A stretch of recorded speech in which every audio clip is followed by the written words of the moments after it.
Big pass நேயர்களுக்கு வணக்கம். இந்த விளங்காத சீசன்ல எது நடக்குதோ இல்லையோ, ஆளாளுக்கு ஓரமா உட்காந்து அழுகிறது மட்டும் நல்லா நடக்குது. ஒரு பக்கம் சுபிக்ஷா உட்காந்து அழுதுட்டு இருக்காங்க. அவங்களால ஒழுங்கா பெர்ஃபார்ம் பண்ண முடியலையாம், ஒழுங்கா பண்ணலையாம். கேப்டன்சி ஒரு தடவ கூட கேப்டன் ஆக முடியல, பெர்ஃபார்ம் பண்ண முடியல. நான் என்ன பண்ணிட்டுருக்கேன் அப்படின்ற மாதிரி ஃபீல் பண்ணிட்டுருக்காங்க. ஏன்னா நேத்து அந்த டீம் தோத்துட்டாங்க. பட் இன்னைக்கு பார்த்தோம்னா, இவங்க எம்மாடி ஆத்தாடி நாடன குழு நல்லா பண்ணாங்க. ஸோ இந்த தடவையும் கேப்டன்சி டாஸ்க்கு போக முடியாதா? நம்ம வந்து என்ன பண்ணிட்டுருக்கோம் அப்படின்ற மாதிரி அந்த பொண்ணு இந்த ஷாங் ஸ்டூடெண்ட்ஸ்லாம் இருப்பாங்க இல்லையா, 98 வாங்கிட்டு அழுவாங்க. ஏன்னா அவங்க 100 அவங்களோட இன்டென்ஷனாக இருக்கும். ஸோ அந்த அளவுக்கு நம்ம ஹார்ட் ஒர்க் போட்டிருக்கோம், பட் வரலையேன்னு அழுவாங்க இல்லையா, அந்த கேட்டகிரியில் உட்காந்து அந்த அம்மா அழுதுட்டு இருக்கு. ஓகே, சூப்பர், அழுகுறாங்க.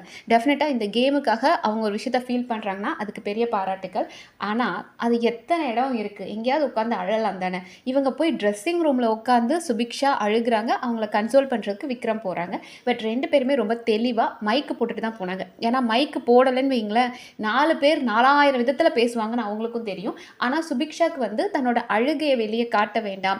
ஏன்னா இந்த வீட்டில் அழுதா, ஓ இதுக்கு இவ அழுவாளா, இதுக்கு இவ எமோஷன் ஆவாளா, அப்போ இதில் அடிப்போம் அப்படின்னு பண்ணுவாங்களோன்ற ஒரு பயத்தில் அவங்க அங்கே உட்காந்து ட்ரெஸ்ஸிங் ரூமில் உட்காந்து அழுதுட்டு இருந்தாங்க. அப்புறம் இவர் கன்சோல் பண்ணுறாரு.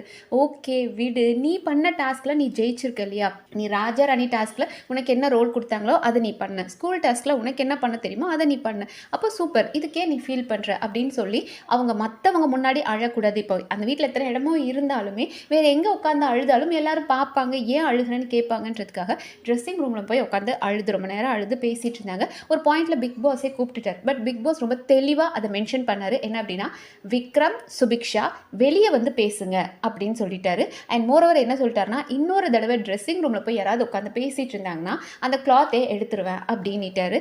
ஸோ பதறிட்டார் நம்ம வினோத்தெல்லாம். ஐயோ மைக்கு போடாமல் இந்த பயபுள்ளைங்க என்னமோ பண்ணிருச்சு போல இருக்கேன்னு பதறி ஓடி வந்தார். பட் மைக்கு போட்டிருந்தாங்க, கொஞ்சம் எமோஷனலாக இருந்தாங்க, அதனால தான் அப்படின்னு விக்ரம் சொன்னார். ஆனால் அது வரைக்கும் முன்னாடி நம்ம பார்வதிக்கு பைத்தியம் முத்தி போயிடுச்சு. அவங்க இப்போ ஒரு என்னமோ ஒரு ப்ளேம் கேம் ஆடுற மாதிரி எனக்கு தோணுது. லைக் லைவ்ல பார்த்தோம் அப்படின்னா அழுகுறாங்க, காலையிலேருந்தே எல்லாமே கமருதீன் மேலே தான் தப்பு அப்படின்ற மாதிரியே பேசிகிட்டு இருக்காங்க.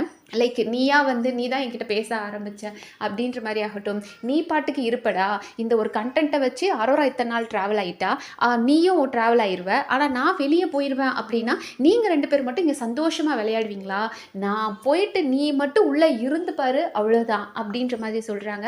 ஸோ இதெல்லாம் எப்படி இருக்குது அப்படின்னா, அவனை சந்தேகப்படுற மாதிரி தானே இருக்குது. ஆப்வியஸாக அவன் சொல்லிட்டான், உனக்கு பிடிக்கலன்னா நான் பேசுகிறதே கிடையாதுன்னு கமருதீன் சொல்கிறான். ஈவன் இப்போ அவட்டெல்லாம் ரொம்ப பேசுறது இல்லை, என்னம்மா வாமா போமா ரேஞ்சுக்கு அவகிட்ட நான் பேச ஆரம்பிச்சிட்டேன், இன்னும் நான் என்ன பண்ணணும் அப்படின்றான். அப்போ இவங்க மறுபடியும் இருந்துட்டு, டே நீ எல்லாம் கரெக்டாக தாண்டா கேம் ஆடி இருக்க, நீ கரெக்டாக தாண்டா இருந்திருக்க, நான் தாண்டா ட்ரிப் ஆகிட்டேன், நான் தாண்டா என்னோட இமோஷன்ஸை கண்ட்ரோல் பண்ணாமல் போயிட்டேன். லைக் அவங்க வந்து அடுத்த வாரம் அம்மா வரப்போகிறாங்க. ஸோ அம்மா வரும்போது நான் வந்து தப்பே இல்லைம்மா, எனக்கு வந்து ஒரு ஷோல்டர் தேவைப்பட்டுச்சு, அந்த நேரம் இவன் தாம்மா என்னை பேசியே கரெக்ட் பண்ணிட்டான் அப்படின்னு சொல்கிறாங்களா என்னன்னு தெரியல.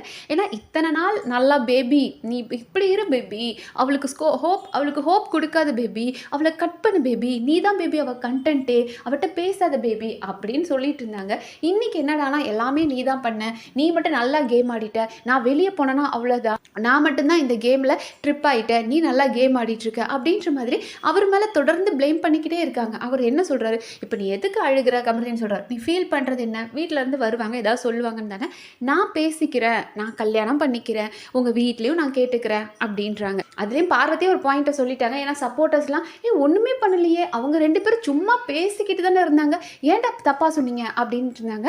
பட் அவங்களே சொல்லிட்டாங்க, டே புரிஞ்சுக்கோ, நம்ம வேற we are pretty close enough அப்படின்னு இருக்காங்க. ஸோ நம்ம அந்த அளவுக்கு க்ளோஸாக இருந்துட்டோம்டா, இது வெளியே எப்படி போகும்டா, என்னவா இருக்கும்டா அப்படின்னு. என்னவானா என்ன, நான் தான் இருக்கேன், நான் பார்த்துக்கிறேன்னு சொல்கிறேன்ல, இதுக்கு மேலே நான் என்ன சொல்லணும். நீ ஃபீல் பண்ணி அழும்போது ஃபீல் பண்ணி அழு, உங்கள் வீட்டில் வந்து இப்படி தான் திட்டுவாங்கன்னு சொல்ல முடியுமா. நான் வந்து ஒரு மென்னாக நடந்துக்கிறேன், நான் வந்து ஒரு பாயாக நடந்துக்கல, உனக்கு நான் சப்போர்ட் தானே பண்ணுறேன், நீ நெகட்டிவாக யோசிக்காத அப்படின்னு அவர் சொன்னாலும், இங்கே என்னமோ பார்வதி அடுத்த வாரம் வரப்போகிற அம்மா கிட்ட இன்றைக்கே அப்ளிகேஷன் போட்டு வச்ச மாதிரி இருக்குது. என் மேலே தப்பு இல்லை, அவன் தான் வந்து என்கிட்ட மிஸ்பிஹேவ் பண்ணான், இவங்க கிட்ட சொல்லியிருப்பாங்க இல்லையா, ஃபர்ஸ்ட் திவாகர் கிட்ட சொல்லியிருந்தாங்க இல்லையா, அவன் தான் என்கிட்ட மிஸ்பிஹேவ் பண்ணுறான், பேட் டச் பண்ணுறான், இவங்க 2 பேருமே பேசினாங்க. ஆனால் அவரை சொல்லி கொடுத்தாங்க இல்லையா, அதே மாதிரி இப்போ அம்மா வர்ற டைமில் இந்த கேமில் ஒரு சப்போர்ட் தேவைப்பட்டுச்சு, அது ஒரு ஃப்ரெண்ட்லியான சப்போர்ட் தான் நான் எதிர்பார்த்தேன், ஆனால் இவன் தான் மிஸ்பிஹேவ் பண்ணிட்டான் அப்படின்ற மாதிரி இப்போ தொடர்ந்து அவரை தான் ப்ளேம் பண்ணிக்கிட்டே இருக்காங்க பார்வதி. அவன் தான் வந்து பேசினா, அமித் கிட்ட கூட அந்த மாதிரி சொல்லிட்டு இருந்தாங்க. அண்ட் ஒரு பாயிண்டில் இவருக்கு கோபம் வந்துருச்சு, அவங்க எந்திரிச்சு பார்வதி எந்திரிச்சு போனதுக்கு அப்புறம் தான் கமருதீன் சொல்கிறாரு, எனக்கு இவ என்ன பண்ணுறானே தெரியல, ஒருவேளை என்ன ப்ளேம் பண்ணுறாளா, எனக்கு பயமாக இருக்குது, இன்னமும் நான் தான் பண்ணேன்ற மாதிரியே என்னை சொல்லிக்கிட்டே இருக்காளே அப்படின்ற ஒரு பயம் அவருக்கு வந்துருச்சு. அமித் கிட்ட பேசும்போது கூட பார்வதி சொல்லியிருப்பாங்க, அவன் தான் காதல் வலையில் என்னை விழ வச்சுட்டா அப்படின்ற மாதிரி சொல்லியிருக்காங்க. ஸோ அது அவருக்கு கொஞ்சம் பயமாக இருக்கு. ஆகா, கடைசியில் இது நம்ம பக்கம் திரும்பிடுமோ கத்தி அப்படின்ற ஒரு பயத்தில் அவர் கடுப்பாய் எந்திரிச்சு போயிட்டாரு. ஸோ மொக்க சீசனில் கடைசி வாரங்களை நோக்கி போயிட்டு இருக்கும்போது கூட இந்த கருமாந்திரத்தை பார்க்க வேண்டியதாக இருக்குது. எடிட்டர் பயபுலைய சொல்லணும், ஏன்டா இதுங்களை போய் காமிச்சிட்டு இருக்கீங்க, அந்த வீட்டில் அணில் குட்டி இருக்கும், அதை பார்க்கறக்காவது ஜாலியாக இருக்கும், இதுங்களை காமிச்சு நம்மளை வெறுப்பேற்றிட்டு இருக்கானுங்க. இன்னும் தேர்ட் டீம் பெர்ஃபார்ம் பண்ணலை, அதையாவது பார்க்கலாம். இதை போட்டு இப்போ வரைக்கும் பிளேட் போட்டுட்டு இருக்கானுங்க. ஸோ பார்ப்போம், வேறு ஏதாவது இன்ட்ரெஸ்டிங்காக நடந்தால் நம்ம அடுத்த வீடியோவில் பார்க்கலாம். நன்றி.